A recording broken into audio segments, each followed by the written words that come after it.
আল্লাহ তুমি নাকি মৃতকে জীবিত করো, কেমন করে করো একটু দেখাও তো। আল্লাহ বলে, ইব্রাহিম এটা কেমন কথা? আওয়ালাম তুমিন, তুমি নবী মানুষ কি প্রশ্ন করলে, তোমার বিশ্বাস হয় না? আওয়ালাম তুমিন, বিশ্বাস হয় না? তুমি তো নবী, যত নবী নও, তুমি খলিল, তোমার বিশ্বাস হয় না? এটা কেমন প্রশ্ন? সাইয়েদনা ইব্রাহিম বললেন, বালা বিশ্বাস হয়, ওয়ালাকিন লিয়াতমাইন্না কলবি, কিন্তু দেখলে ভালো লাগবে।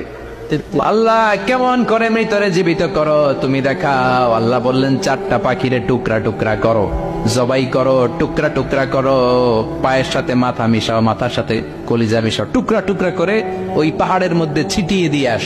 এরপরে এই পাশে এসে সুম্মা দুউহুন্না ইয়াতিনাকা সায়া, আমার নামে পাখিগুলারে ডাক দাও।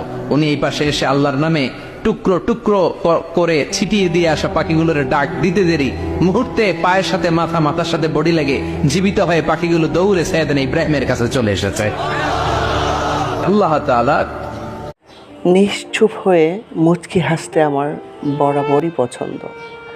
মানুষ আমায় বোকা, নির্বোধ যাই বলুক না কেন, আমি নীরবতাকেই ভালোবাসি।